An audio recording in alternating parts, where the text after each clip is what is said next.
Bienvenidos a este nuevo día del estudio bíblico de los Hechos de los Apóstoles. Queremos aprender a evangelizar mirando a los primeros cristianos. Hoy vamos a ver la institución de los 7 diáconos y el arresto de Esteban. Pidamos al Espíritu Santo que nos ilumine para que nuestro corazón sea tierra fértil, que reciba la palabra y dé fruto. Espíritu Santo, Espíritu Santo, muévete en este lugar. Proclamamos Hechos 6. En aquellos días, como el número de los discípulos aumentaba, los helenistas comenzaron a murmurar contra los hebreos, porque se desatendía a sus viudas en la distribución diaria de los alimentos. Entonces los 12 convocaron a todos los discípulos y les dijeron: no es justo que descuidemos el ministerio de la palabra para ocuparnos de servir las mesas. Es preferible, hermanos, que busquen entre ustedes a 7 hombres de buena fama, llenos del Espíritu Santo y de sabiduría, y nosotros les encargaremos esta tarea. De esa manera podremos dedicarnos a la oración y al ministerio de la palabra. La asamblea aprobó esta propuesta y eligieron a Esteban, hombre lleno de fe y del Espíritu Santo, a Felipe y a Procoro, a Nicanor y a Timón, a Pármenas y a Nicolás, prosélito de Antioquía. Los presentaron a los apóstoles y estos, después de orar, les impusieron las manos. Si la palabra de Dios se extendía cada vez más, el número de discípulos aumentaba considerablemente en Jerusalén y muchos sacerdotes abrazaban la fe. Esteban, lleno de gracia y de poder, hacía grandes prodigios y signos en el pueblo. Algunos miembros de la sinagoga llamada de los libertos, como también otros, originarios de Cirene, de Alejandría, de Cilicia y de la provincia de Asia, se presentaron para discutir con él. Pero como no encontraban argumentos frente a la sabiduría y al espíritu que se manifestaba en su palabra, sobornaron a unos hombres para que dijeran que les habían oído blasfemar contra Moisés y contra Dios. Así consiguieron excitar al pueblo, a los ancianos y a los escribas, y llegando de improviso lo arrestaron y lo llevaron ante el Sanedrín. Entonces presentaron falsos testigos y declararon: este hombre no hace otra cosa que hablar contra el lugar santo y contra la ley. Nosotros le hemos oído decir que Jesús de Nazaret destruirá este lugar, cambiará las costumbres que nos ha transmitido Moisés. En ese momento, los que estaban sentados en el Sanedrín tenían los ojos clavados en él, y vieron que el rostro de Esteban parecía el de un ángel. Palabra de Dios. Te alabamos, Señor. Muy bien, comenzamos hoy este estudio bíblico capítulo 6 y vemos que este capítulo comienza con un problema. Hay dos grupos en la primera comunidad. Primero están los hebreos y después están los griegos. Los hebreos son los judíos que leían la Biblia en hebreo y hablaban el idioma de Jesús, el arameo. Pero además de ellos había otro grupo que se llamaban los helenistas, que eran los que leían la Biblia en griego. ¿Qué pasa? Los helenistas eran minoría. Entonces se quejan de que los hebreos, los cristianos de origen hebreo, no atienden a las viudas de los griegos. O sea, hay un caso de discriminación. Sabemos que sí, es una iglesia santa, pero hay pecado, Ananías y Zafira. Y acá también hay pecado. Estas viudas, porque eran griegas, los hebreos, cuando pasaban a distribuir la comida, sopa o el puchero, dirían en Argentina, si era hebrea, le daban 3 cucharadas, y si era griega, le daban una. Entonces, los helenistas dicen a los hebreos, los cristianos helenistas a los cristianos hebreos: paren, acá hay un problema. Le dicen a los apóstoles, a los 12, no les dan de comer a nuestras viudas. Entonces, primera cosa, hay pecado, no hay discriminación en esta iglesia. Sí hay que ver también que hay amor y comunidad, pero bueno, se infiltró un poco de murmuración y de marginación. Pero los 12 no esconden la cabeza, no dicen, bueno, no, vengan otro día, estamos muy ocupados. Dicen, bueno, ¿cuál es la solución? Ven un problema y buscan una solución. Como dice un sacerdote de la ciudad de San Juan, a cada problema una solución creativa. A cada problema una solución creativa. Siempre en la evangelización va a haber problemas.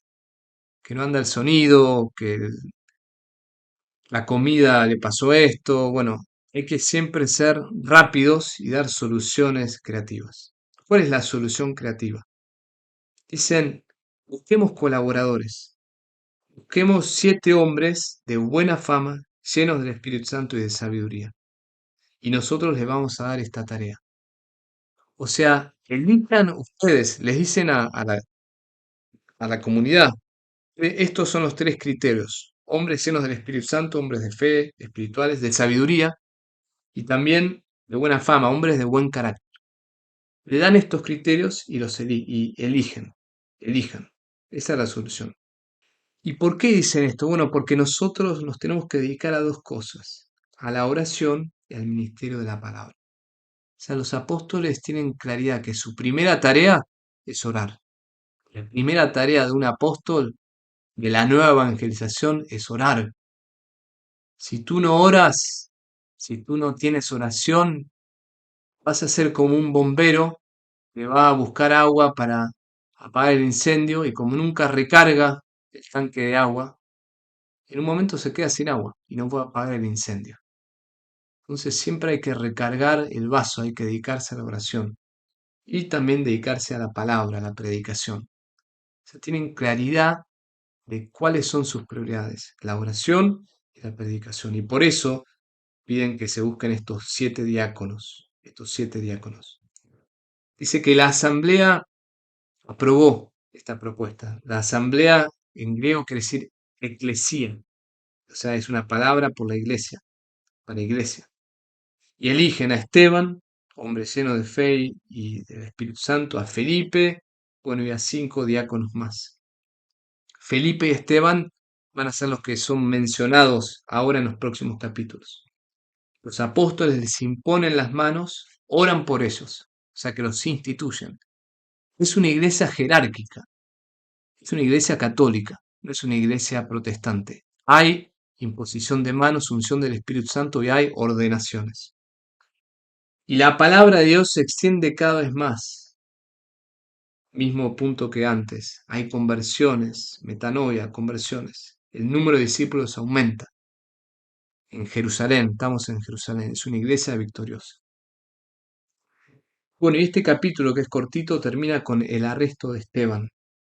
Esteban, lleno de gracia y de poder, hacía grandes signos y prodigios en el pueblo. O sea que este diácono que había sido ordenado para servir se pone a predicar y hace milagros.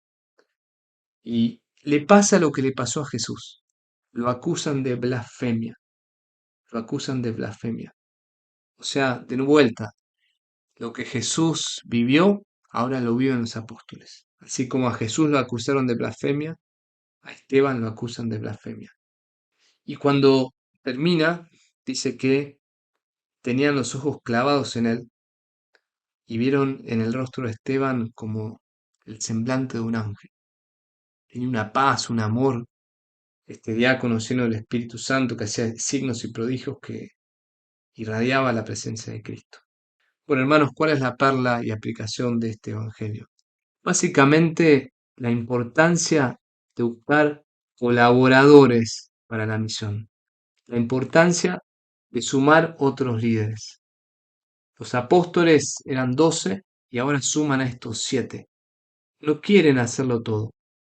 Una tentación de un líder es ser como un pulpo que prende la vela con una manito, pone la Biblia con otra manito, mueve esto con la otra manito, cierra la puerta, canta la música, predica, hace todo y no da lugar a otros. No, los apóstoles eligen colaboradores. Moisés también, por consejo de su suegro, eligió colaboradores. Pablo va a elegir muchos colaboradores. Así que aquí la iglesia elige a Esteban y Felipe que van a hacer mucho por la iglesia. Entonces, tú como evangelizador no tienes que trabajar solo, no tienes que hacer todo, no tienes que ser un pulpo. ¿Quién está cerca de ti? Que puede ser un colaborador, quien puede ayudarte, no para que hagas menos, sino para que otros crezcan y para que la palabra de Dios sea anunciada más y sea anunciada mejor. Por eso, qué gran don es un evangelizador que forma otros apóstoles, un evangelizador que busca colaboradores para la misión. Oremos. Gracias, Padre, por estos apóstoles que ven problemas y encuentran soluciones. Gracias porque ellos nos enseñan, como San Pablo y como otros grandes personajes de la Biblia, a no trabajar solos. Danos por el don del Espíritu Santo la gracia de elegir colaboradores para la misión. Danos la gracia de formar otros líderes. Gracias, Señor, por los líderes que nos han formado en la fe y en la evangelización. Amén. Bueno, hermano, que tengas un buen día, que esta palabra que has escuchado se siembre en tu corazón y se reedite en tu vida. Mañana nos encontramos para escuchar y leer el capítulo 7.